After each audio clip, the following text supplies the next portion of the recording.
Baik, Assalamualaikum warahmatullahi wabarakatuh. Perkenalkan, nama saya Rangga Saputra dengan NIM F221233031. Nah, jadi kali ini saya akan menjelaskan sedikit mengenai tentang materi struktur pneumatik. Nah, jadi secara pengertian, struktur pneumatik ini merupakan sistem struktur bangunan tenda dengan bahan yang digunakan berupa lembaran tipis atau bisa disebut membran yang sifatnya fleksibel. Penggunaan struktur ini memanfaatkan gaya tarik yang membentuk dan primer berupa garis lengkung atau parabola yang membuka ke atas. Hal ini dikarenakan bahan struktur yang memanfaatkan adanya gaya tarik berupa sifat lentur dan lemas. Terbentuknya struktur pneumatik juga bergantung pada komposisi membran yang diberikan medium sehingga terjadi perbedaan tekanan. Nah, jadi struktur pneumatik ini awalnya dikembangkan sebagai struktur bidang penutup atap pada bangunan bentang lebar. Namun seiring berjalannya waktu, struktur ini sudah dimulai digunakan untuk memikul beban lantai secara vertikal pada bangunan bertingkat sedang atau medium rise building, baik sebagai penerima beban langsung maupun tidak langsung.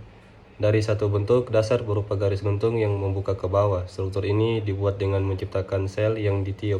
Struktur ini membuatnya memiliki kelemahan yang signifikan berupa malah kebocoran udara yang ada di dalamnya. Dan umumnya struktur ini hanya bisa dipakai secara temporer, namun saat ini sudah dikembangkan agar dapat digunakan baik semi permanen hingga penggunaan permanen. Namun resikonya dibutuhkan adanya perawatan penuh secara intensif untuk menghindari terjadinya sobekan, debu, embun, atau kotoran. Nah, untuk pengembangannya itu masih terus diupayakan untuk mengurangi berbagai kelemahan dari struktur ini.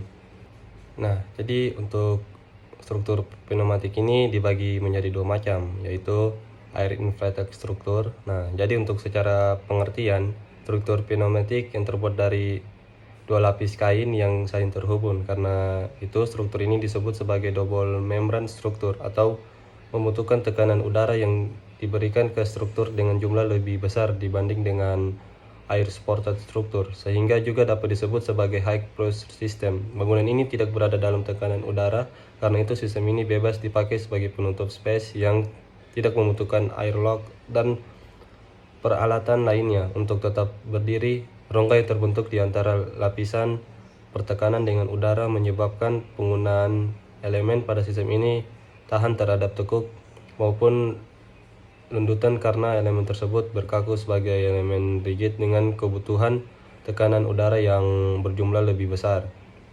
Maka material membran ini dibuat lebih kuat dan kedap udara sehingga memungkinkan struktur bentang lebar dapat dicapai.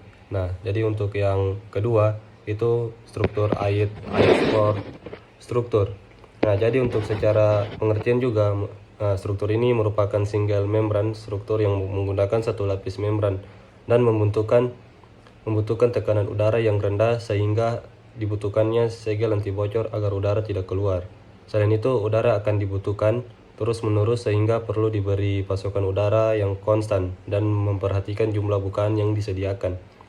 Untuk ciri-ciri dari sistem air support ini adalah dibutuhkannya sedikit perbedaan tekanan udara agar membran dapat terangkat.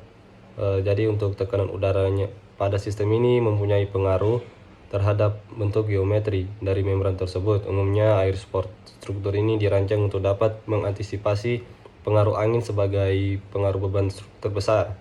Sistem struktur ini membutuhkan angkur pengikat membran ke tanak dan membutuhkan adanya sistem pencegahan kebocoran. Salah satu dari kelebihan air support struktur ini adalah strukturnya dapat mencapai bentang yang lebih lebar jika dibanding dengan air inflated struktur. Nah, untuk pembahasan selanjutnya mungkin kita akan membahas mengenai tentang sejarah struktur pneumatik.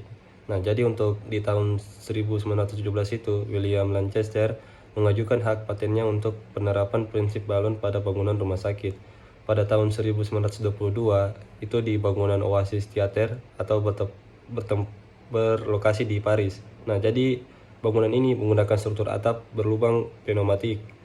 Nah, jadi pada tahun 1946 bangunan Radomes menggunakan struktur yang ditumpu udara. Mungkin itu saja pembahasan kali ini. Mohon maaf apabila ada salah kata. Saya akhiri. Wassalamualaikum warahmatullahi wabarakatuh.